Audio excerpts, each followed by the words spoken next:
இந்த கூட்டத்தை மேலும் வழிநடத்தி செல்வதற்காக இன்றைய மன்றத்தின் முத்தமிழ் சொல்வேந்தர் மன்றத்தின் தலைவர், ஞானச்சுடர் விருதுக்கு சொந்தக்காரர், சிங்கள குரலோன், சிம்ம குரலோன், அற்புதமான ஒரு தமிழுக்கு அருமையான சொந்தக்காரர் ஆகிய சொல்வேந்தர் சிங்காரவேலு பாலசுப்ரமணியம் ஐயா அவர்களை அன்போடு அவைக்கு அழைக்கிறோம்.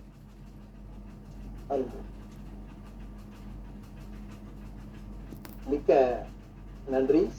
நமது மன்றத்தினை வழிகாட்டி கொண்டு நல்ல வழியிலே வழிகாட்டியாக செயல்பட்டு மன்றம் எந்த ஒரு வழியில் சென்றால் மிகச் சிறப்பாக செயலாற்றும் என்பதனை மனதிலே கொண்டு திட்டங்களை வகுத்து நமக்கு அதற்கான ஆதார ஏற்பாடுகளை செய்து நம்மை வழிகாட்டி கொண்டிருக்கும் அறிமுகப்படுத்தி நண்பர் பொன்சக்கர பாண்டியன் அவர்களுக்கு நன்றியை தெரிவித்துக் கொள்கிறேன்.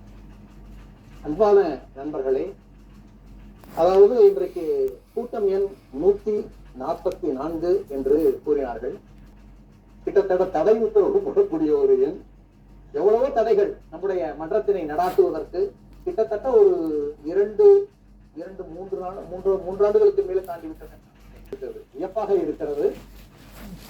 ஏதோ ஒரு சில வருடங்களுக்கு முன்பாக எப்பொழுது என்று எனக்கே நினைவு, 7 ஆண்டுகளை கடந்து ஓடிக்கொண்டிருக்கிறது. எவ்வளவோ தடைகள் நமக்கு இதனை நடாத்துவதில் வந்த பொழுதிலும் கூட அந்த தடைகளை உடைத்து நாம் வீர நடை போட்டுக் கொண்டிருக்கிறோம். அந்த ஒரு நிலையில் கூட்டம் எண் 144 இப்பொழுது துவங்குகிறது என்று கூட்டத்தினை துவக்கி வைத்துக் கொண்டு முதலில் விழி திறந்த நாள் முதல் கண்டு கேட்டு ரசித்து ருசித்து பாடி நாம் அன்றாடம் அனுபவித்துக் கொண்டிருக்கும் நானும் சரி நீங்களும் சரி தமிழை நேசிக்கக்கூடிய ஒரு கூட்டத்தில் உங்கள் அனைவரையும் வருக வருக என்று வரவேற்றுக் கொண்டு அதே சமயத்திலே நம்மை ஒருங்கிணைத்த அன்னை தமிழுக்கு ஒரு முதல் வணக்கம் ஒன்றை கூறிக்கொண்டு சக சொல்வேந்தர்களே, விருந்தினர்களே அனைவருக்கும் இனிய மாலை தமிழ் வணக்கம்.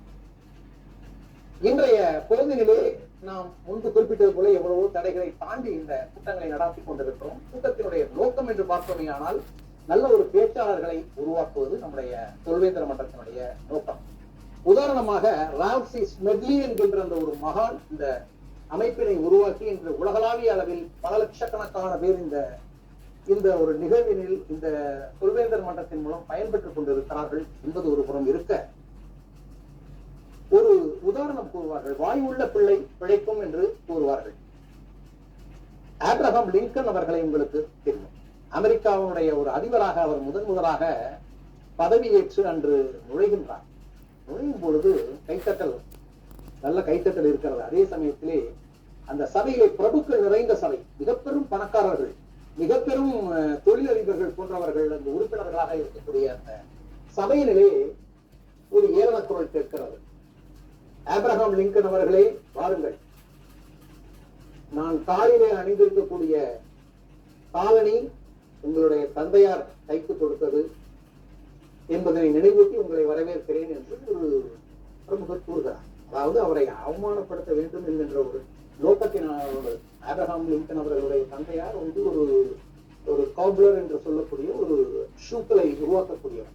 அப்பொழுது ஒரு பேச்சாளர்களுடைய திறனை பாருங்கள். அந்த இடத்திலே முதலாக நுழையும் பொழுது அவரை கொஞ்சம் கூட அதனால் அதிர்வடையவில்லை. மிக சிறப்பாக அவர் கூறினார். அவருக்கு உண்மை ஒத்துக்கொள்கிறேன். என்னுடைய தந்தையார் பல்லாண்டுகளாக அந்த பெயரை பெற்றிருக்கிறார். என்னுடைய தந்தையார் தைத்துக் கொடுத்த அந்த காலணிகளை நீங்கள் அணிந்து கொண்டிருக்கிறீர்கள் என்பதிலே எனக்கு பெருமை. அதில் எந்த ஒரு குறைபாடும் இருக்காது என்று நினைக்கிறேன். அதே சமயத்திலே அந்த காலணியில் ஏதாவது பிரச்சனை இருந்தால் சொல்லுங்கள், அதனை சரி செய்து கொடுக்கும் வல்லமையும் எனக்கு இருக்கிறது. நானும் அந்த தொழிலை அறிவேன். இந்த அமெரிக்க நாட்டை எப்படி வழிநடத்துவது என்பதை நான் அறிவேன் என்று அவர் பதில் கொடுத்த பொழுது மிகப்பெரும் கைத்தட்டல் இருந்தது என்று கூறுவார்கள். ஆக பேச்சாற்றலுடைய வலிமையை குறிப்பிடுவதற்காக நான் இதனை குறிப்பிட்டேன். இன்றைக்கு நம்மிடையே மிக அழகான பேசக்கூடிய நம்முடைய மன்றம் சார்ந்த கண்மணிகள் கிட்டத்தட்ட ஒரு 4 பேர் இந்த புறத்திலும் 4 பேர் அந்த புறத்திலும் என்று ஒரு நல்ல ஒரு தலைப்பினை எடுத்துக்கொண்டு இன்று விவாதிக்க இருக்கிறார்கள். உங்களை நிச்சயமாக அது மகிழ்விக்கும் என்று நினைக்கிறேன். திருமணமான ஆணினுடைய திருமணம் ஆனதற்கு பிறகு அவனுடைய நிலை பரவசமா பரிதாபமா என்கின்ற தலைப்புகளை எடுத்துக்கொண்டு 2 அணியிலும் இன்று வாதாட இருக்கிறார்கள்.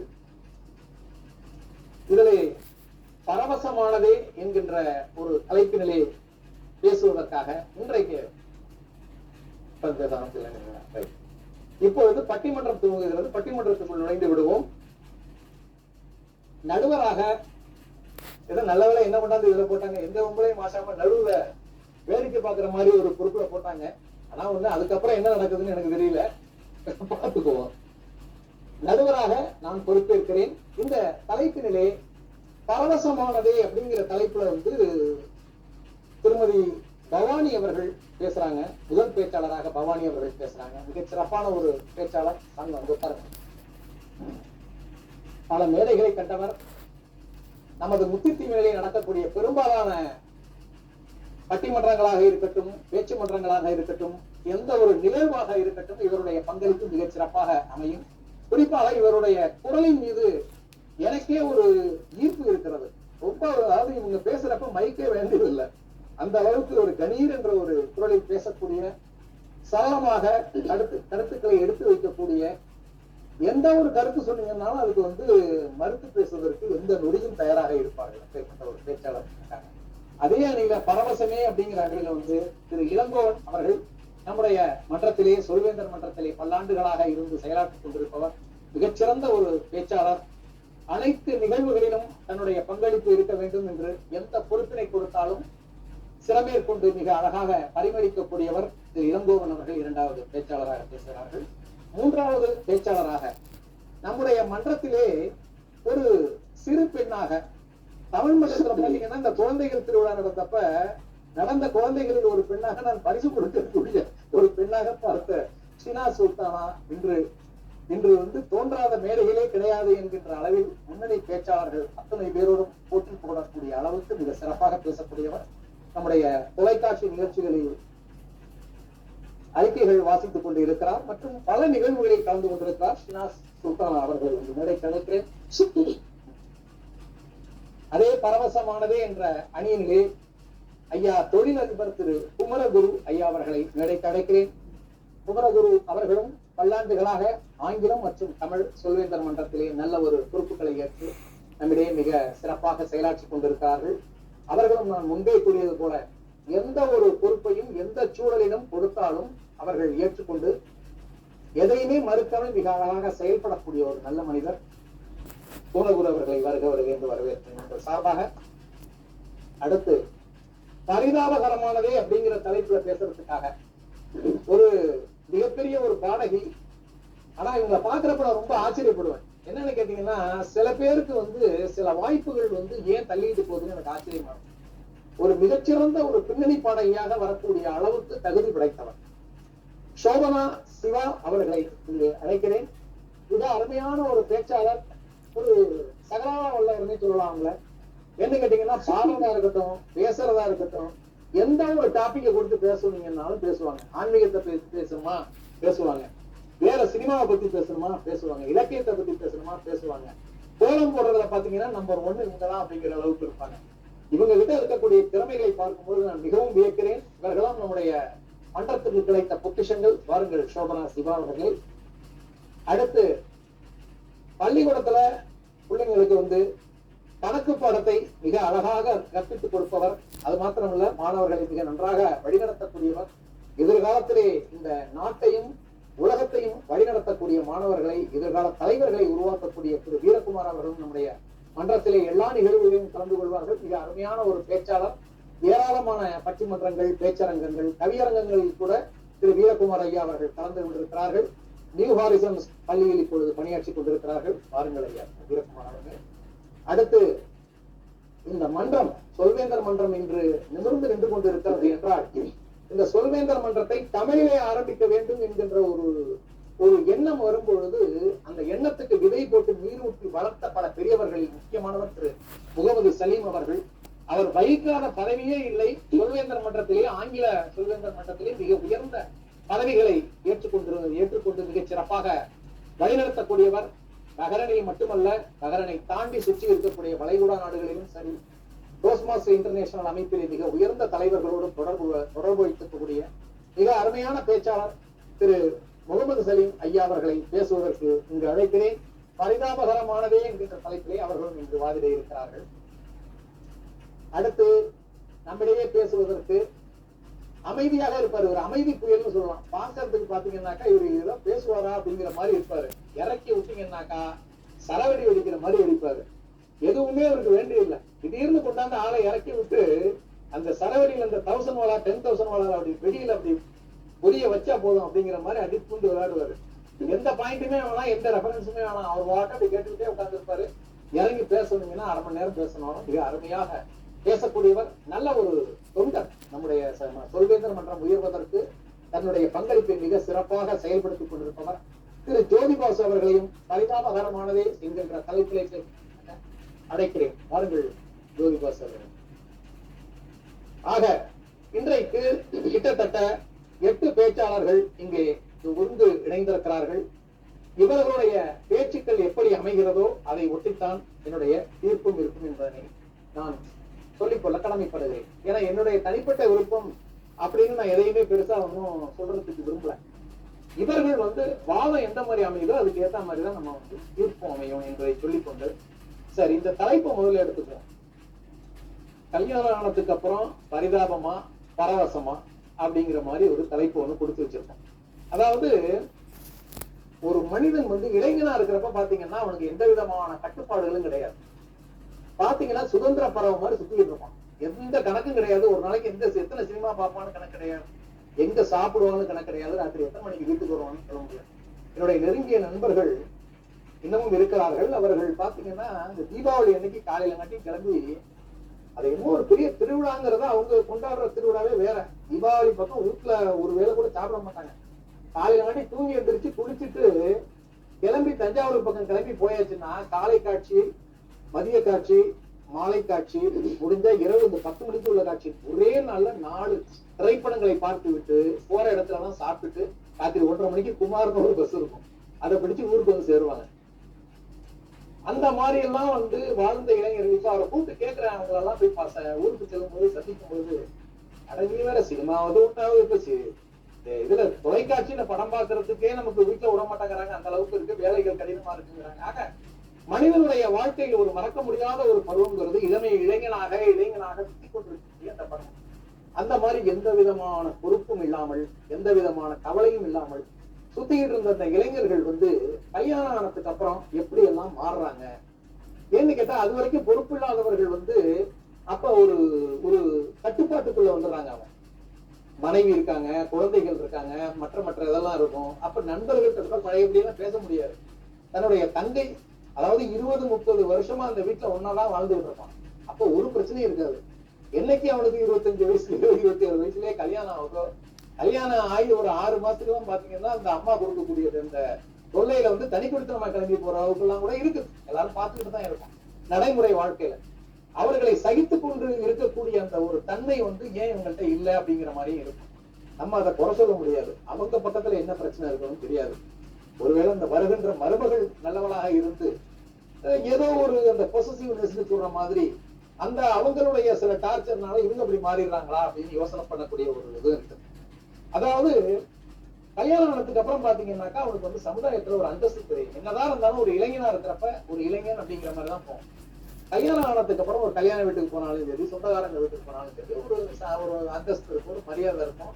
அவனுக்குன்னு ஒரு இந்த உலகத்தை பாக்குறப்பவே அவன் ஒரு மாதிரி புதுசா பார்ப்பான். ஒரு பார்க்கக்கூடிய ஒரு பூக்களை பார்த்தா கூட அவனுக்கு வித்தியாசமா தெரியும். ஏன்னா கல்யாணம் ஆனோம்னா அந்த ஒரு ரொமான்டிக் மூடு கொடுத்துருவாரு. இந்த மாதிரி எல்லாம் இருக்குது. சரி, அப்ப பரிதாபகரமானது அப்படின்னு சொல்ற மாதிரி சொன்னா என்ன இருக்குது அப்படின்னு பாத்தீங்கன்னா, நண்பர்கள் கூட எல்லாம் முன்னாடி மாதிரி நினைச்ச மாதிரி எல்லாம் சுத்த முடியாது. நண்பர்கள் கூப்பிட்டா கூட போக முடியாது. முன்னாடி எல்லாம் பாத்தீங்கன்னா திடீர்னு கூப்பிடுவான். ராத்திரி 12 மணிக்கு அவன் கூட்டாளி கூப்பிடுவான். நாளைக்கு காலையில கிளம்பி எல்லாரும் சேர்ந்து ஒரு டூர் போறோம், 4 நாளைக்கு 5 நாளைக்கு திரும்ப வரமாட்டோம், அப்படியே சுத்திட்டு வரேன்றாங்க. அதுக்குன்னு அந்த கிளம்பிடுறேன்னு சொல்லி காலையில கட்டியா கிளம்பி ஓடிடுவான். இப்ப அவன் கூப்பிட்டு சொன்னா கூட அவன் போறானா அப்படின்னு பார்த்தாக்கா வாய்ப்பு கிடையாது சாமி, என் பிள்ளைங்களுக்கு ஏகப்பட்ட பிரச்சனை இருக்குப்பா, இங்க பொட்டாடிட்ட பரமசாமி அது ஏதாவது இந்த சப்பாத்தி போடுற குழந்தை எடுத்து அடிக்க வந்தாலும் வந்துடும் சொல்லி பயந்துட்டு அவங்க அதை மறுத்துடுறாங்க. அதுதான் உண்மையும் கூட.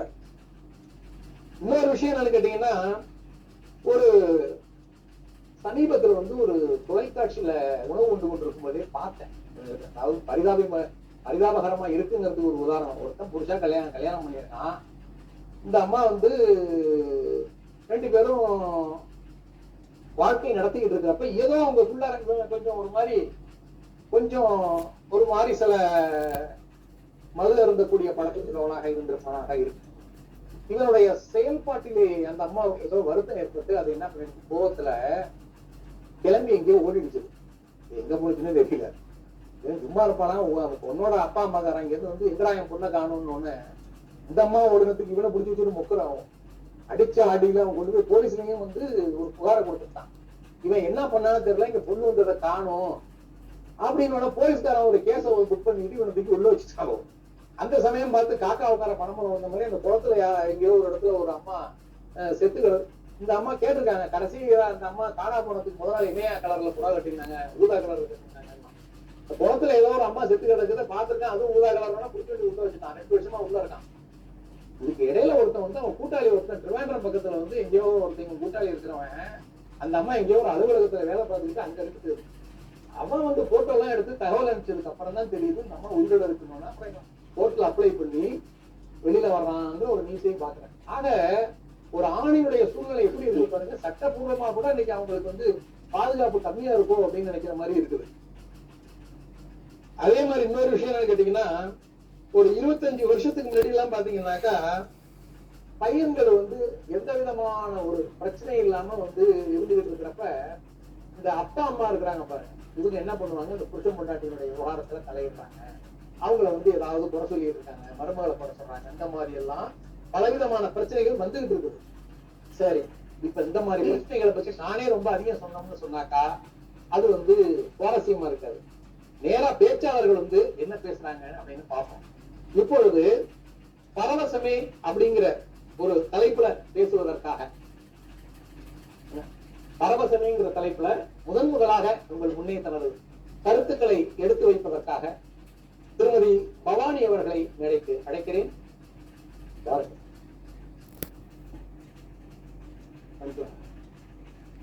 இந்த நல்ல அவைக்கு எனக்கு இனிய மாலை வணக்கங்களை உருவாக்கி கொண்டு இங்கு வந்திருக்கக்கூடிய அனைவருக்கும் தமிழ் புத்தாண்டு வாழ்த்துக்களை கூறிக்கொண்டு, நடுவர் அவர்களே, உங்களை வச்சே இன்னைக்கு பட்டிமன்றத்தை ஆரம்பிப்போம்.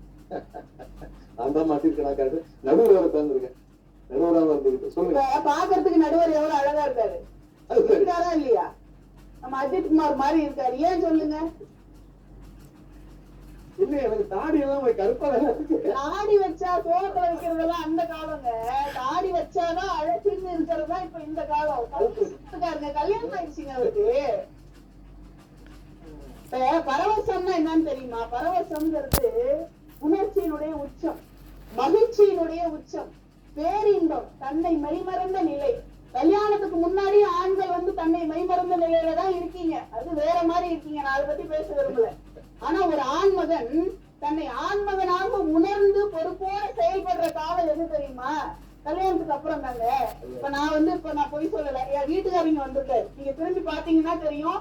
அப்படியே ஒரு 1000 வாட்டு பல்பா ஒரு மூஞ்சில அடிச்ச மாதிரியே இருக்கும் எப்போதும் ஒரு முகம். ஏன் தெரியுமா? என்ன கல்யாணம் பண்ணிருக்காருங்க. அதனாலதான் என்ன மாதிரி ஒரு மனைவி கிடைச்சா எப்படிங்க வாழ்க்கை பரிதாபமா இருக்கும்? யாரு சொன்னா? இப்ப நண்பர்களோட இந்த கல்யாணத்துக்கு முன்னாடிதான் போவாங்க, பின்னாடி போறது இல்லைன்னு. 2 நாள் முன்னாடி முட்டை அப்படின்னு ஒரு படம் வந்திருக்கு. என்ன விட்டுட்டு நண்பர்களோட 11 மணி ஷோக்கு போயிட்டு படம் பார்த்துட்டு ஹோட்டல்ல போய் சாப்பிட்டுட்டு 3:15 மணிக்கு தாங்க வீட்டுக்கு வந்தாரு. நான் என்ன இல்லையே, நீங்க சோறு போட மாட்டீங்கன்னு பயந்துட்டு தான் ஹோட்டல்ல சாப்பிட்டு.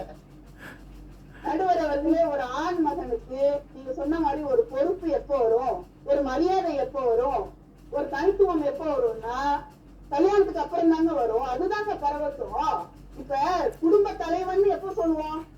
கல்யாணத்துக்கு முன்னாடியே சொல்லுவோம். கல்யாணம் ஆகணும், அப்பதான் அவனுக்கு குடும்ப தலைவன் பேரு. அப்பதாங்க குடும்ப அட்டையே கொடுப்பான். குடும்ப அட்டை வாங்கணும்னா கல்யாணம் பண்ணணும், அப்பதான் பரவசமா இருக்க முடியும். இது அப்பதான் எல்லாம் நிறைய வாங்க முடியும். இப்ப சோபனா வராங்க, அவங்களுக்கு கல்யாணம் ஆச்சுல்ல, அவங்க வீட்டுக்காரரும் இங்கதான் இருக்கு. கல்யாணம் ஆச்சு. கல்யாணம்ங்கிறது எவ்வளவு ஒரு பரவசமான விஷயம் தெரியுமாங்க? இப்ப இவங்களுக்கு 100 பவுன் நகை போட்டு திருச்சி மங்களன் மங்கல்ல 2 லட்சம் ரூபாய்க்கு சீர்வரிசை ஜாமான் எல்லாம் வாங்கி ஒரு கார் வாங்கி கொடுத்து 50,000 ரூபாய் ஒரு பட்டுப்புடவை எடுத்து கொடுத்து அந்த பொண்ணு அவ்வளவு அழகா மேக்கப் பண்ணி கல்யாணத்துக்கு அந்த பொண்ணு நடந்து வருதுங்க. அது பார்க்கும்போது அவர் பார்த்தப்ப வயிற்றுக்குள்ள ஒரு 1000 பட்டாம்பூச்சி பறந்துகிட்டே இருந்தது. இப்பவும் அதே பட்டாம்பூச்சி பறந்துகிட்டே தான் ஒண்ணு கூட வெளியில போகலையே. ஒரு பரவசமான நிகழ்ச்சிங்க கல்யாணங்கிறது. நண்பர்கள்லாம் வந்து வாழ்த்துவாங்க. அம்மா, அப்பா, அண்ணன், தம்பி, தங்கச்சி, இருக்கிற நண்பர்கள், உறவினர்கள் எல்லாரும் வந்து வாழ்த்தும் போது ஒரு உள்ள கிளர்ச்சி ஏற்படும் பாருங்க. ஒரு 100 குதிரை ஓடுற மாதிரி இருக்குங்க உள்ளத்துல. அதுதான் இந்த பரவசம். என்ன சும்மா இப்படி எல்லாம் பரிதாபமா உட்கார்ந்து இருக்கிறதுனால நீங்க பரிதாபமான வாழ்க்கை வாழ்றீங்கன்னு நாங்க நம்பணும். உங்க மனைவி இருந்துச்சாங்க நடுவர்களுக்கு பயந்துட்டு உட்கார்ந்துருக்காரோ சட்டையை பாத்தீங்களா, பேண்ட பாத்தீங்களா, பரிதாபமான வாழ்க்கை வாழ்றாங்க. யாராவது நம்ப முடியுமாங்க? கோபிநாத் மாதிரி நீயா நான் கோபிநாத் அந்த அம்மா தகதகன்னு உட்கார்ந்துருக்காங்க. அவங்களும் சந்தோஷமா இருக்காங்க, புருஷனையும் சந்தோஷமா வச்சுக்கிறாங்க. ஏன் புருஷன் இருக்காரு, ஒண்ணு வேணாங்க, ஒரு பேர் ராசின்னு ஒண்ணு வேணும். நீயா நானா கோபிநாத் அந்த நிகழ்ச்சியில பிரேமானந்த் வைஃப் நீங்க வேணா இதுல போட்டு பாருங்க, யூடியூப்ல நீயா நானா பிரேமானந்த் வைஃப் ஸ்டார்டிங்னு போட்டு பாருங்க. அந்த அம்மா சொல்லுவோம், நான் படிச்ச படிப்புக்கு வேலைக்கு போகணும்லாம் அவசியம் இல்லை. என் புருஷனுக்கு காலைல எழுந்திரிச்சதுல இருந்து நான் நைட்டு தூங்க போற வரைக்கும் எல்லாம் நான் தான் செஞ்சு விடணும். கால் முடிச்சு விடுறது, சாப்பாடு ஊட்டி விடுறது, தலைசி விடுறது, சட்டை போட்டு விடுறது. ஏன்னா என் புருஷன் பேரும் பிரேமானந்த் தான். அவரு பேர் ராசி அப்படிங்க. குழந்தை மாதிரியே இருக்காரு என்னமோ, அதே மாதிரியே மெயின்டைன் பண்ணிட்டு வரீங்க அவரை. ஆமா, அது குழந்தை மாதிரிதான் நாங்களும் பாத்துக்கிறோம். நடுவர் அவர்களே, திருமணம் முடிந்து அடுத்தது அப்பான்ற ஒரு ஸ்தானத்துக்கு ஒரு ஆண்மகன் போவாங்க. அது எவ்வளவு பெரிய ஒரு பாக்கியம் தெரியுமா? அந்த அப்பான்னு ஒரு இது ஸ்தானம் வரும்போது ஒரு கர்வம் வரும் நடுவர் அவர்களே, ஒரு பொறுப்பு வரும். தனக்குன்னு ஒரு குழந்தை வரப்போகுதுங்கிற அந்த பேரானந்தம் வந்து இந்த குழந்தைய வாங்கி கையில கொஞ்சும் போது, அதுவும் தந்தைக்கெல்லாம் ஒரு பெண் குழந்தை பிறந்து அதை கையில வாங்கி கொஞ்சும் போது வருகின்ற ஆனந்தம் இருக்கே, அந்த பரவசத்திற்கு ஈடானது வேற எதுவும் இல்லை. சொன்னா நம்ப மாட்டீங்க. எங்க 2 பேருக்கும் 25/3/2012 காலையில 7:20க்கு அவர் என் கழுத்துல தாலி கட்டினார் நடுவர்களே. 25/3/2013 7:18 மணிக்கு ஒரு அழகான ஆண்மகனை பெற்று அவர் கையில நான் கொடுத்தேன். மிகப்பெரிய பரிசு. இது எவ்வளவு பரவசம். இது எங்களுக்கு வாழ்நாள் பரவசம் இல்லையா? எதை வச்சு நீங்க வந்து பரிதாபமான வாழ்க்கை வாழ்றாங்கன்னு சொல்றீங்க? கல்யாணத்துக்கு அப்புறம் இந்த நலுங்கு, மறுவீடு போறது, அவங்க வாழ்க்கையில இந்த மாதிரி சாப்பாடு எல்லாம் சாப்பிட்டுக்கவே மாட்டாங்க. ஊர்வன, பரப்பன, மிதப்பன, நடப்பன எல்லாத்தையும் புடிச்சு போட்டு சமைச்சு அந்த மாப்பிள்ளைங்கிற மரியாதை எப்ப போனாலும் அந்த வீட்டுக்கு இருக்கும். அதுதாங்க அவங்களுக்கு வாழ்நாள் பரவசம். சிறந்த பிறவி பயனே அப்பதான் அடைவாங்க.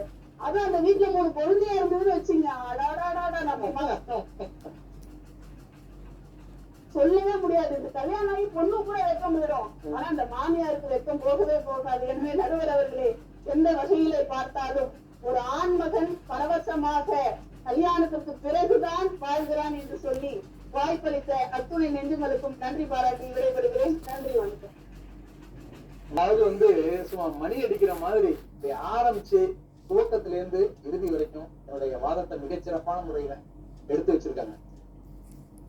அவங்க வீட்டுக்காரர் வந்து சாப்பிட போனாருன்னு சொன்னாக்கா, சாப்பிட போனாலே கல்யாண சமையல் சாதம், காய்கறிகளும் பிரமாதம் அப்படிங்கிற மாதிரியான ஒரு பாட்டு பேக்ரவுண்ட்ல ஒழிக்கக்கூடிய அளவுக்கு சாப்பாடு இருக்கும் போல இருக்கு. இவங்க சொல்றதை பார்த்தோன்னே இந்த வீட்டுல உடனே அங்க சாப்பிட போகணும் போல இருக்கு அப்படின்னு நமக்கு ஆசையா இருக்குது. மிக அருமையாக தனது தரப்பு வாதங்களை மிக சிறப்பாக எடுத்து வைத்திருக்கிறார்கள். நன்றி திருமதி பவானி ஆனந்த் அவர்களே. இப்போ இவங்களுக்கு பதிலடி கொடுக்கணும்.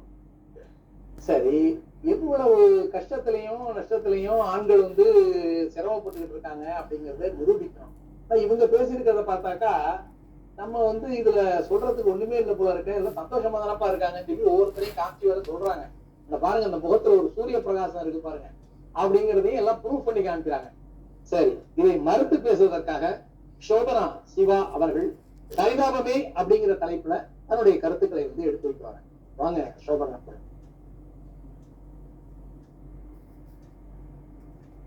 காலை வணக்கம். அனைவருக்கும் இனிய தமிழ் புத்தாண்டு வாழ்த்துக்கள். தாயாம் தமிழை வணங்கி வாழ்த்தி வணங்குகிறேன். முகத்தில் பரவசமும் மனதில் பரிதாபங்களை சுமந்து கொண்டு அமர்ந்திருக்கும் அனைத்து கணவன்மார்களுக்கும் நடுவர் அவர்களுக்கும் வணக்கம். அவர்களை பாடாய்படுத்தும் மனைவிகளுக்கும் வணக்கம். நடுவர் அவர்களே, மனைவின்னா என்னன்னு தெரியுமா? கொஞ்சம் அந்த வார்த்தையை திருப்பி போட்டு பாருங்களேன். மனைவி, வினை மா. வினைனா பிரச்சனை, அது சரி. மான்னா பெருசு, அப்படின்னா பெரிய பிரச்சனைன்னு அர்த்தம். இவ்வளவு பெரிய பிரச்சனையை கட்டிட்டு ஒரு மனுஷன் எப்படியா சந்தோஷமா இருப்பான்? அதானே இந்த மாதிரி கோணத்துல நம்ம சிந்திக்கவே இல்லையே. சொல்லுங்க. எனக்கு முன்னாடி பவானி பேசுறாங்க, வீட்டுக்காருக்கு கால் பிடிச்சு விடுவாங்க, கை பிடிச்சு விடுவாங்க அப்படின்னு சொன்னாங்கல்லயா. அது ஏன் தெரியுமா? அவர் அதுக்கு முன்னாடி வீட்டை தொடச்சு பாத்திரத்தெல்லாம் விளக்கி வச்சு கிளீன் பண்ணி வீட்டை நீட்டா வச்சுக்கிறதுனால கால் பிடிச்சு கை பிடிச்சு விட்டாங்க. அது சரி. அதுதான் இதுக்கு பின்னாடி இருக்கக்கூடிய உண்மை இந்த மாதிரி இருக்கா? ஆமா. அக்னி படத்தை பத்தி சொன்னாங்கல்ல. ஆமா. பொன்னியின் செல்வன் படம் இருந்துச்சுல்ல. ஆமா. பொன்னியின் செல்வன் படம் வரும்போது அந்த படம் பக்கத்துக்கு சீட்ல போயிருந்தோம். முன்னாடி சீட்ல பவானி உட்காந்துருந்தாங்க, பின்னாடி சீட்ல நான் உட்கார்ந்து இருந்தேன். அப்ப படம் ஆரம்பிக்கிறதுக்கு கொஞ்ச நேரத்துக்கு முன்னாடி அவங்க பையனுக்கு பாப்கார்ன் போய் வாங்கிட்டு வாங்க அப்படின்னு அனுப்பி விட்டாங்க. சரி, அவர் போய் கியூல நின்று வெயிட் பண்ணி வாங்கிட்டு கியூல வெயிட் பண்ணிட்டு நிக்கிறாரு. படத்துல பொன்னியின் செல்வன் படத்துல வந்தியத்தேவன் வந்துட்டான், ஆனா பாப்கார்ன் வாங்க போனவரு வரவே இல்லை. அத கியூல நிக்கிறவரை பார்த்து பரிதாபப்பட்டுட்டு அவரு, சார் நீங்க உள்ள போங்க சார், நான் பாப்கார்ன் கொண்டு வரேன்னு. அவரு திருப்பி வந்துட்டாரு. வந்தோடனே இவங்க சொல்றாங்க, ஏயா பாப்கார்ன் வாங்காம ஏயா நீ இங்க வர்ற அப்படின்னு மிரட்டுறாங்க. தண்ணி கேட்கறான், தண்ணியை வாங்கிட்டு வா அப்படின்னு. பேச்சலரா இருந்து சந்தோஷமா இருந்தாலும் சொன்னாங்க இல்லையா, கல்யாணம் பண்ணிட்டு என்ன அவஸ்தப்பட்டு பாருங்க. பாருங்க எல்லாம் நீங்க படத்தை பாத்தீங்கன்னா இவங்களை கவனிச்சு மச்சினிச்சிக்கு மாமாவா சந்தோஷமா இருக்கிறாங்க, அப்பாவா சந்தோஷமா இருக்கான்னு சொல்றாங்க. ஆனா கேள்வி இன்னைக்கு அது கிடையாது. கணவனா அவர் சந்தோஷமா இருக்கிறான்னா அதானே கேள்வி. நான் சரியாதானே கேட்கிறேன். கல்யாணத்துக்கு முன்னாடி காதல்ங்கிற ஒரு கொடுமை இருக்கு நடுவர் அவர்களே. அப்ப மானே தேனே பொன்மானே அப்படின்னு சொல்லுவாங்க. காதலி சொல்லுவா, நீன்றி நான் இல்லை, நானின்றி நீ இல்லை அப்படின்னு. அவளே மனைவி ஆனதுக்கு அப்புறம் ஒண்ணு நீ இருக்கணும், இல்ல நான் இருக்கணும் அப்படின்றாங்க. ஆமா ஆமா ஆமா ஆமா, அதான் நடந்துட்டு இருக்கு. திருமணத்துக்கு பின்னாடி இருக்கிற கஷ்டத்தை விடுங்க, இன்னைக்கு திருமணம் பண்றதே ஒரு பெரிய கஷ்டமா இருக்கு. எப்படி கார் வாங்குறதுக்கு லோன் வாங்குறோமோ, வீடு வாங்குறதுக்கு லோன் வாங்குறோமோ, இப்ப கல்யாணம் பண்றதுக்கும் லோன் வாங்க வேண்டியதா இருக்குது. Marriage loan. கார் லோன் கட்டலைன்னா காரை எடுத்துட்டு போயிடுவாங்க, வீட்டு லோன் கட்டலைன்னா வீட்டை எடுத்துட்டு போயிடுவாங்க. ஆனா கல்யாண லோன் கட்டலைன்னா இது யார விட்டது? சரி, லோன் ரெடி பண்ணிட்டான், அடுத்து கல்யாணத்துக்கு பொண்ணு பார்க்கலாம் அப்படின்னு போனா மணல் கயிறு படத்துல எஸ்.வி. சேகர் பொண்ணு எப்படி இருக்கணும்னு 8 கண்டிஷன் போட்டார். அது அந்த காலம். இந்த காலத்துல பொண்ணுதான் நடுவர் அவர்களை கண்டிஷன் போடுறாங்க. எப்படின்னா, நல்லா பலன்னு நம்ம குமரகுரு சார் மாதிரி, தோசை மாதிரி புரட்டி போட்டாலும் நம்ம பொன்சங்கர் சார் மாதிரி பொறுமையாவும், புரோட்டா மாதிரி அடிச்சு துவைச்சாலும் நம்ம வீரகுமார் சார் மாதிரி காப்பி பிடிக்கவும், சப்பாத்தி மாதிரி சாஃப்டா இருக்கிற சலீம் சார் மாதிரி, நூடுல்ஸ் மாதிரி சிக்கலா இருக்கிற இளங்கோவன் சார் மாதிரி, டிகிரி காப்பி மாதிரி எவ்வளவு வறுத்தெடுத்தாலும் ஸ்ட்ராங்கா இருக்கிற நம்ம ஜோதிபாச சார் மாதிரி, பக்கத்துல 10 வில்லன் வந்தாலும் ஒத்தையா நின்று அடிக்கிற சிங்கம் மாதிரி இருக்கிற நம்ம நடுவர் மாதிரி, மாப்பிள்ள வேணும்னு கேக்குறாங்க நம்ம பொண்ணுங்க. இதெல்லாம் நடக்கிற காரியமா? இவ்வளவு எதிர்பார்ப்ப பூர்த்தி செய்ய முடியாம தான் கணவர்கள் மனைவி கிட்ட சிக்கி சின்ன பின்னமா ஆகுறாங்க. நடுவர் அவர்களே, மனைவி வந்ததுக்கு அப்புறம் ஒரு கணவனால அவங்க அம்மாவுக்கு ஒரு நல்ல மகனா இருக்க முடியாது, சகோதரி கிட்ட ஒரு நல்ல அண்ணனா இருக்க முடியாது, ஏன் ஒரு நல்ல நண்பனா கூட இருக்க முடியாது. இன்னைக்கு பாத்தீங்கன்னா கணவனோட உறவுகள் வந்தா ஒரு மாதிரியா கவனிக்கிறாங்க, அவங்களோட அதாவது மனைவிகளோட உறவுகள் வந்தா ஒரு மாதிரியா கவனிக்கிறாங்க. சிம்பிளா சொல்லணும்னா, மனைவியோட உறவுகள் வந்தா மட்டனோட சோறு, கணவனோட உறவுகள் வந்தா மட்டமான சோறு. இது எப்படிங்க கணவனுக்கு பரவசத்தை கொடுக்கும்? கல்யாணத்துக்கு முன்னாடி ஒருத்தன் என்னைக்கு குளிக்கணும், என்ன ட்ரெஸ் போடணும், என்ன சாப்பிடணும்னு அவன் முடிவு பண்றது. ஆனா கல்யாணத்துக்கு அப்புறம் பாத்தீங்கன்னா ஒரு விசேஷத்துக்கு என்ன ட்ரெஸ் போடுறது, என்னைக்கு என்ன தேய்ச்சி குளிக்கிறது, என்ன சாப்பிடுறது முடிவு பண்றது யார் தெரியுமா? மனைவி கூட இல்ல, அவனோட மாமியார் தான். அப்ப எவ்வளவு பரிதாபக்கூடிய ஆளா இருப்பான். இங்க இருக்கிற எல்லாரும் உங்க மனசுல கை வச்சு சொல்லுங்க, உங்க அம்மா சோறு போடும்போது உங்களுக்கு சுகர் இருந்ததா, பிபி இருந்ததா, பிரஷர் இருந்ததா, இல்ல வழுக்கதான் இருந்ததா? இந்த புண்ணியவதிகள் எல்லாம் என்னைக்கு வீட்டுக்குள்ள வந்தாங்களோ சுகர், பிபி, தைராய்டு, பிரஷர், வெங்காயம், வெள்ளைப்பூண்டு எல்லாம் இருக்கு. இதுல மகிழ்ச்சியும் பரவசமும் இருக்கான். ஒண்ணு சொல்றேன் நடுவர் அவர்களே, கணவர்கள் எல்லாம் உண்மையாவே பரவசமா இருக்கணும் அப்படின்னா இவரையும் இவர் கொள்கையையும் பின்பற்றினாலே போதும். அந்த கொள்கை என்னன்னா no disturbance, only peace of mind. Elangovan சாருக்கும் குன்னகுரு சாருக்கும் ஒரு நல்ல ஆப்பர்ச்சுனிட்டி. இந்த பக்கம் வந்து உண்மையை சொல்லியிருக்கலாம், பேசி புலம்பி தீர்த்திருக்கலாம். ஒரு நல்ல வாய்ப்பை மிஸ் பண்ணிருக்கீங்க. Why bro, what bro, you miss the opportunity bro. கல்யாணத்துக்கு அப்புறம் கணவனுக்கு மனைவியின் மாமியார் கிட்ட பேச பயம், மனைவியின் நாத்தனார் கிட்ட பேச பயம், ஆபீஸ்ல இருந்து லேட்டா வந்தா பயம், மனைவி உங்ககிட்ட ஒண்ணு கேட்கணும்னு சொன்னா பயம், உங்க போன கொடுங்கன்னு சொன்னா பயம். பயம் பயம் பயம் என்கிற பரிதாப நிலையில் தான் கணவர்கள் உள்ளார்கள். ஆனால் நமது பட்டிமன்ற நடுவர் அவர்கள் எக்காரணத்தை கொண்டும் மனைவிக்கு அஞ்சாத மாவீரன் என்பதை நிரூபிக்கின்ற தருணமாக இந்த பட்டிமன்றம் அமைய போகிறது. நடுவர் சிங்காரவேல பாலசுப்ரமணியன் அவர்கள் பரிதாபத்துக்குரியவர் கணவர்களே என்று இந்த தீர்ப்பிலாவது கணவர்களை பரவசப்படுத்துவார் என்ற நம்பிக்கையில் வாய்ப்புக்கு நன்றி பாராட்டி விடைபெறுகிறேன். நன்றி. பேசிட்டு போயிட்டீங்க, சந்தோஷம். தலைவடி மாதிரி துவக்கத்திலிருந்து இறுதி வரைக்கும் படப்படப்படன்னு கிட்டத்தட்ட ஒரு 10,000 வாழா தாண்டி 50,000 வாழாங்கிற மாதிரி அடிச்சு பிடிச்சிட்டு போயிட்டாங்க. பேச்சில் நிறைய வந்து மாமியாரையும் நிறைய எல்லாம் இழுத்து வச்சு பேசுனாங்க. அதாவது கணவன் மனைவி வீட்டுல உட்காந்துருக்காங்க, ஒரு போன் வந்துச்சு. என்னது, வலிக்கிட்டு கீழே விழுந்தாச்சா, அம்மா வலிக்கிட்டு கீழே விழுந்துட்டாங்களான்னு புத்தங்க அனுப்பிடுறான். ரெண்டு அம்மா சொல்லுது, வயசான காலத்துல எங்கேயாவது வீட்டு அடங்கி உட்கார்ந்து இருக்காங்களாங்க அம்மா, எங்கேயாவது அங்க போறேன் இங்க போறேன்னு போக வேண்டியது, வலிக்கிட்டு விட வேண்டியது, போய் தர்மாஸ்பத்திரியில போய் படுத்துக்கிட்டு வைத்தியம் பார்க்கட்டு அப்படின்னு இந்த அம்மா சொன்னிச்சு. அப்படியே சொல்லுவோமா அப்படின்னா, ஆமா ஆமா அப்படின்னு தர்மாஸ்பத்திரியில வைத்தியம் பாருங்கன்னு சொல்லிவிட்டான். சொல்லிட்டு போன வச்சிருந்ததுக்கு அப்புறம் கீழே விழுந்தது வந்து உங்க அம்மா. இந்த அம்மா வந்து, ஐயோ எங்க அம்மா வலிக்கி விழுந்துட்டாங்களா, எடுங்க டாக்ஸி எடுங்க, உடனே வீட்டுக்கு போகணும், பெரிய ஆஸ்பத்திரி வச்சு பார்க்கணும். அதாவது அவங்க சொன்ன மாதிரி மட்டமான சோறு மட்டன் சோறுன்னு சொன்ன மாதிரி தன்னுடைய தாயார்னாக்கா ஒரு பார்வையா இருக்குது, அவருடைய வீட்டுக்காரருடைய தாயார்னா ஒரு மாதிரியான முறையில அவங்க பாக்குறாங்க. சில பேர் பாத்தீங்கன்னா கல்யாணத்துக்கு முன்னாடி ஜாலியா பாடிட்டு இருப்பான், அண்டவன் படைச்சான் எங்கிட்ட கொடுத்தான் அனுபவி ராஜான்னு அனுபவிச்சான்னு ஒரு பாடிட்டு இருப்பான். கல்யாணம் ஆனதுக்கு அப்புறம் பாத்தீங்கன்னாக்கா அதிகமா பாடுற பாட்டு ஒண்ணு என்னன்னு கேட்டீங்கன்னா, சோதனை மேல் சோதனை போதுமடா சாமின்னு பாடிட்டு இருப்பான். அதுல ஒரு 10-20 வருஷம் தாண்டி போயிடுச்சுன்னு வச்சுங்களேன், 6 மனமே 6 இந்த ஆண்டவன் கட்டளை 6ன்னு அதிகமா கோயில் பக்கம் போக ஆரம்பிச்சுவான். இந்த மாதிரி எல்லாம் வர பரிதாபிகரமான ஒரு கணவர்கள் இருந்துகிட்டு இருக்காங்கிறத வந்து ரொம்ப அழகா தன்னுடைய தரப்புல எடுத்து சொல்லிட்டு போயிருக்காங்க. அடுத்தபடியாக இரண்டாவது பேச்சாளராக இங்கு பேச வருபவர் அடுத்த பேச்சாளர் என்ற தலைப்புல வந்து இளங்கோவன் அவர்கள் வந்து இவங்க என்னென்னலாம் கொடுத்திருக்காங்களோ அதுக்கு பதிலடியா சரவடியா கொடுக்கறதுக்கு வராது. வாருங்கள் இளங்கோவன் சார்.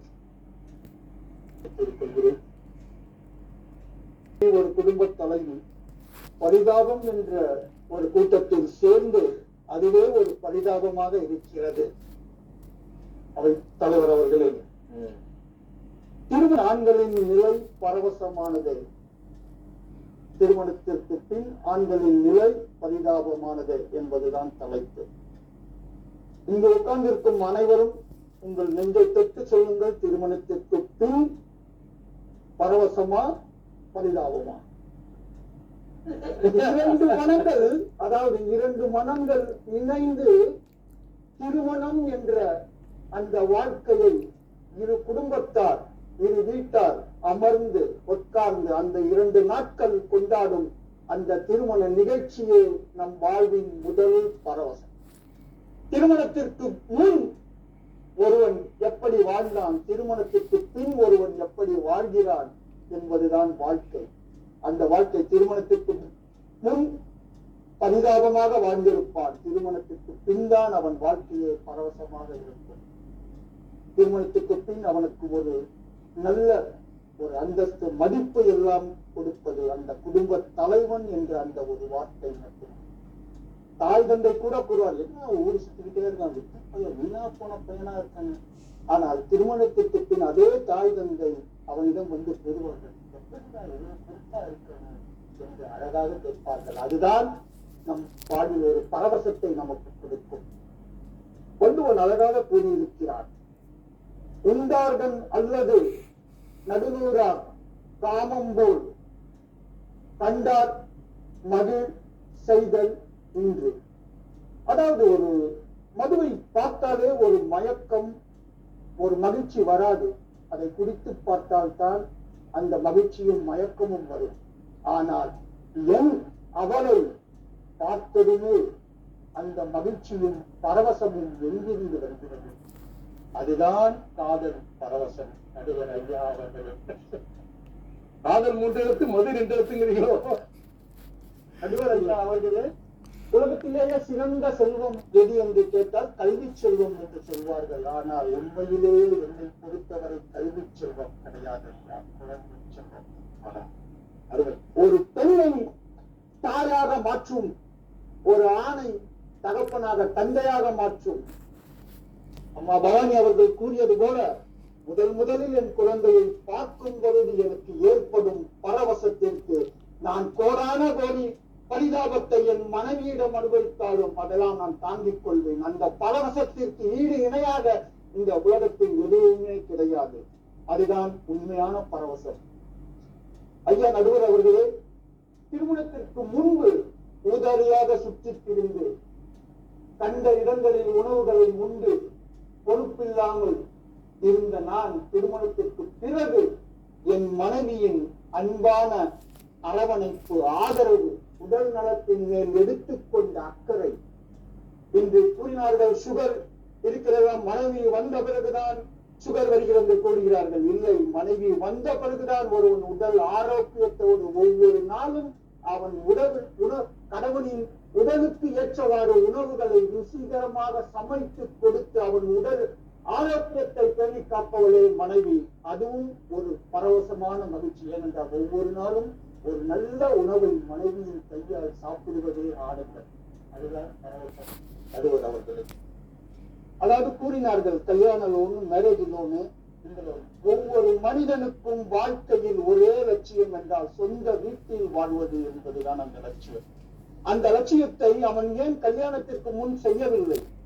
ஏனால் அவன் கல்யாணத்திற்கு முன்பு ஊதாரியாக பணத்தை செலவு செய்து சேமிப்பு இல்லாமல் இருப்பான். ஆனால் ஒரு நல்ல மனைவி, நல்ல குடும்ப தலைவி அந்த வீட்டிற்கு வரும் பொழுது திருமணமான பின்பும் கூட ஊதாரி செய்பவனை அறிவுறுத்தி வாழ்க்கையின் தத்துவத்தை கூறி சொந்த வீடு வாங்க முயற்சி செய்ய வைப்பவளே மனைவிதான். அப்படி முயற்சி செய்து வைத்து நாம் ஒரு சொந்த வீட்டை வாங்கினால் அந்த வீட்டில் முதலாக காலை எடுத்து வைக்கும் போது ஏற்படும் பரவசம் மகிழ்ச்சியானது. அதுவும் நம் மனைவியால் தான் நடக்கும்.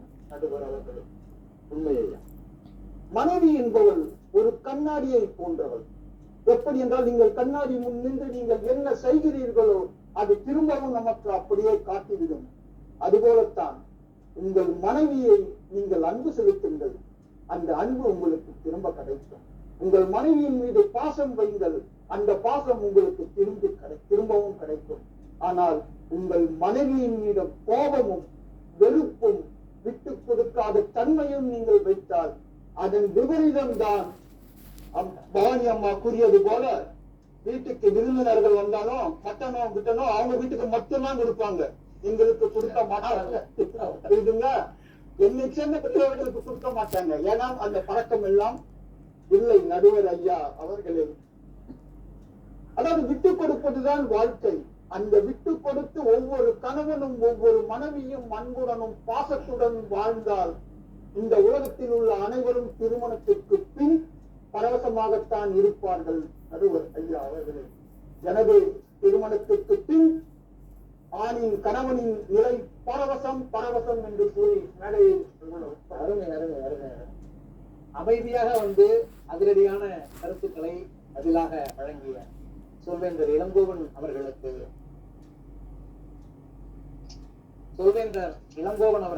நன்றி பாராட்டி கொண்டு ரொம்ப அருமையான சில பாயிண்ட்ஸ் எல்லாம் நம்ம கிட்ட எடுத்து கொடுத்தாங்க. அதாவது திருமணத்துக்கு முன்னாடி பாத்தீங்கன்னா இளைஞர்கள் வந்து கண்ட இடத்துலயும் சாப்பிட்டுட்டு வயிற்றுக்கு எடுத்துக்கிட்டு இருப்பாங்க. வந்து சொல்லப்போனா பிள்ளைங்க இந்த பள்ளிக்கூடத்துல இருக்கிற படிக்கிறப்பெல்லாம் பாத்தீங்கன்னா இந்த ஹாஸ்டல்ல சாப்பிடுறப்ப அந்த போடுற சாப்பாடெல்லாம் இந்த இட்லி தவறி விழுந்தா கூட காலில் அடிபட்டு வச்சிருப்பாங்க. அந்த மாதிரியான ஒரு இட்லி அவங்க போடுறதும் சாப்பாடு. ஒரு பாடல் ஒண்ணு கேட்டு, வெங்காய சாம்பாரும் வேகாத சோறும் கிடைக்கிற இடம் எங்க மெஸ்ன்னு சொல்லுவாங்க ஒரு பாட்டு. அந்த மாதிரி சிரமப்பட்டு என்ன சாப்பாடை போட்டாலும் வேற வழி இல்லாம சாப்பிட்டுக்கிட்டு சிரமப்பட்டு இருந்தவங்க கல்யாணத்திற்கு பிறகு நல்ல ஒரு சாப்பாடை சாப்பிடக்கூடிய ஒரு வாய்ப்பு கிடைக்குது அப்படின்னு சொன்னாரு. மிக நல்ல ஒரு கருத்து. பாத்தீங்கன்னா நித்த நித்த நெல்லிச்சோறுன்னு ஒரு பாட்டு ஒண்ணு கேட்டிருப்பீங்க. மணக்கும் கத்திரிக்காய் எடுத்து வச்ச மீன் குழம்பு என்ன மயக்குதையாங்கிற மாதிரி மனைவி கையால ஒவ்வொரு நாளைக்கும் விதவிதமா சமைச்சு போடுறப்ப ரொம்ப சந்தோஷமா சாப்பிட்டு வயிறுக்கு ஆரோக்கியம், அதாவது வெளியில சாப்பிடுறதுக்கும் வீட்டுல சாப்பிடுறதுக்கும் எவ்வளவு வித்தியாசம் இருக்குது, எவ்வளவு நன்மைகள் இருக்கு அப்படின்னு ரொம்ப நல்ல ஒரு அருமையான ஒரு கருத்துக்கள்லாம் சொல்லிட்டு இருக்காங்க. அடுத்து ஐயா அவர்களுக்கு பதிலளிப்பதற்காக அதிரடியாக பதிலளிக்க திரு வீரகுமார் ஐயா அவர்களை இப்பொழுது மேடைக்கு அழைக்கிறேன். வீரகுமார் ஐயா கேட்ட வைத்திருந்த வாதங்கள் அனைத்துக்கும் இப்ப பதிலடி கொடுக்க வராங்க. வாருங்கள் வீரகுமார் அவர்கள். எங்கள் வளமும் மங்காள தமிழ் என்று சங்கீதம். அனைவருக்கும் இனிய மாலை வணக்கம். அனைவருக்கும் இனிய புத்தாண்டு நல்வாழ்த்துக்கள்.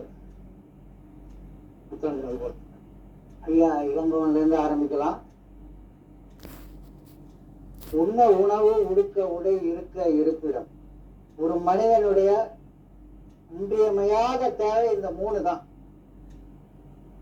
இந்த 3, உண்ண உணவு. இன்று உள்ள ஆண்களுக்கு உண்ண உணவு வீட்டில் கிடைக்கிறதா? முதல் கேள்வி. எடுத்தோடனே பதிலடியா? இளங்கோவன் வீட்டு ஐயா வீட்டில் சாப்பாடு கிடைக்கிறதா? முதலில் கேள்வி. அப்ப நிறைய அங்க டெலிவரி கொடுக்கறதுக்கு நிறைய ஃபுட்டு ஆளுங்க வர்றத சொல்றாங்க. அடுத்த வருவோம். இப்ப என்ன ஒரு இது தொழில் ஆரம்பிக்கணும்னு கேட்டாவே முதல்ல என்ன சொல்றாங்கன்னா, இப்ப எல்லாம் போய் நான் கொஞ்சம் வேலை கஷ்டமா இருக்கு, என்னதான் தொழில் ஆரம்பிக்கலாம்னு போய் கேட்டான். இப்ப எனக்கு எல்லாரும் ஐடியா கொடுத்தேன். என்ன கொடுத்தாங்கன்னா, இன்னொரு ஹோட்டல் ஆரம்பிங்க சார், குறைச்சிக்குவீங்க அப்படின்னா. எப்படி சார்? இப்ப நான் எந்த பொண்ணுமே சமைக்கிறது இல்லை சார், கவலையே இல்லை, நீங்க எப்படியும் பெரிய ஆள் ஆயிடுவீங்க, சரவணபா ஹோட்டல் மாதிரி ஆயிடுவீங்கன்னா. அடுத்து உடுக்க உடை தேவையே இல்லை. நீங்க போய் பார்க்கலாம், ஒரு வீட்டுல இந்த சைடெல்லாம் இந்த சகோதரெல்லாம் தேவை, இந்த சகோதரெல்லாம் அவ்வளவு படம் வச்சிருக்காங்க வீட்டுல. அது சரி, அவங்களே ஒரு ஜவுளி கடை வச்சிடலாம். ஆமா, அவங்களே ஒரு ஜவுளி கடை வைக்கலாம். இதெல்லாம் நினைக்கல. இப்ப எங்க வீட்லயும் அப்படிதான் இருக்கு. இதெல்லாம் நினைக்கல. ஒரு மனிதனுக்கு தேவை ஒரு 4-5 ஒரு பண்டிகை, அதுக்கு ஒரு 4-5 தேவை, ஓகே. ஆனா எத்தனை பேர் ஏதாவது ஆண்களுக்கு மனசாட்சியை தொட்டு சொல்லுங்க, யாராவது ஆண்களுக்குன்னு ஒரு தனித்துறை எங்கேயாவது வச்சிருக்கீங்களா? எங்கேயாவது ஒரு ராக்காவது கொடுத்துருக்காங்களா யாருக்காவது? இல்ல. ஐயா அதிகபட்சம் வேட்டி கட்டிக்கிட்டு ஒரு வெள்ளை சட்டை போட்டு இருக்கீங்கிறப்ப அதாவது தப்பிச்சவரு மனைவியே பெருமைப்பட்டு ஒரு அலமாரி கொடுத்தா கூட என் பொண்ணு ஒண்ணுதான் அதை வச்சு. அப்ப நமக்கு எதுவுமே கிடைக்காது. இருக்க இருப்பிடம் சொல்லவே தேவையில்லை. இது என்ன பண்ணாங்கன்னா, நான் வீடு வாங்குறேன்னு ஆரம்பிப்பாங்க. இது உள்ள நுழையிலன்னாங்கன்னா மாட்டு பொண்ணுங்கிற காரணம் என்னன்னா, நீங்க மாட்ட போறீங்களா அப்படிங்கிற பொண்ணு, அதுதான் மாட்டு பொண்ணுங்கிறது. என்ன அப்ப நல்லா இருப்பான். இப்ப கல்யாணம் ஆகாதவங்க ஊரை சுத்துறவங்க கிடையாது. இங்க வெளிநாட்டுல வேலை பார்க்கறவங்களுக்கு தெரியும். அத்தனை பேரும் கல்யாணம் ஆகாதவங்க அவ்வளவு காசு எல்லாம் வீட்டுக்கு தான் அனுப்புறாங்க. யாரும் ஊதாரித்தனமா யாரும் செலவு பண்றது இல்ல. எத்தனையோ குடும்பங்கள் மேல வந்திருக்கு இந்த ஆண்களால. அவ்வளவு தூரம் கஷ்டப்பட்டுதான் அனுப்புறோம். ஆனால் என்ன ஆகுது, ஒரு காலகட்டம் நம்ம கல்யாணம் ஆனதுக்கு பிறகு என்ன நடக்குது? நீங்க என்ன சொத்து சேர்த்து வச்சீங்க? ஒரு மனைவி வந்ததுக்கு பிறகு என்ன ஆகுது? அப்படியே மாறுது. நம்ம வீட்டு பங்கு அப்படியே குறைஞ்சு போயிடுது. நம்ம வீட்டு பக்கம் ஒரு இது எல்லாமே போயிடுது.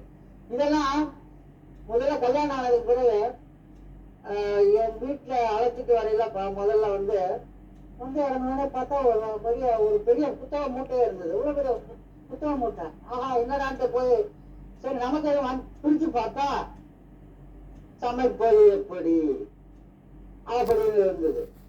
பார்த்தா நிறைய அது என்னென்ன சைவம் அசைவம் அது வித்தியாசமா செட்டிநாட்டுல இருந்து ஆரம்பிச்சு எல்லா நாடும் வந்திருக்கு. அத்தனை நாட்டுல இருந்து புக் வந்திருக்கு. அத்தனை புக்கு இருக்குன்னா எங்க வீட்டுல வச்சிருக்கேன். அது ஒரு பெரிய லைப்ரரியில வைக்கலாம், அந்த அளவு இருக்கு. அதை பிரிச்சு பார்த்தாங்களா இல்லையா? அப்புறம் திடீர்னு எங்க மாமியார் கூப்பிட்டாங்க, என்ன கூப்பிட்டு மருமானே நீங்க வந்து அந்த புக்கெல்லாம் பாத்தீங்களா அப்படின்னாங்க. சரி ஏதோ பிள்ளைக்கு ஏதோ இது சொல்ல போறாங்க பொழுது நல்லா சமைச்சு கொடுப்பா அப்படின்னு சொல்லிட்டு அப்படின்ட்டு நான் என்ன நினைச்சேன் பார்த்தேன் அத்தை அப்படின்னு. அப்ப அவங்க சொன்னாங்க அதெல்லாம் உங்களுக்கு அனுப்புனது அது ஏன்னா என் பொண்ணை வந்து நான் சமைக்காமே வளர்த்திருக்கேன். எக்காரணமே என் பொண்ணு கஷ்டப்படக்கூடாது. அதனால நீங்க என்ன பண்ணணும், இதையெல்லாம் நல்லா சமைச்சு என் பொண்ணுக்கு சமைச்சு போடுங்க அப்படின்னாங்க. அடுத்து அவங்க துணி துவைக்கிறது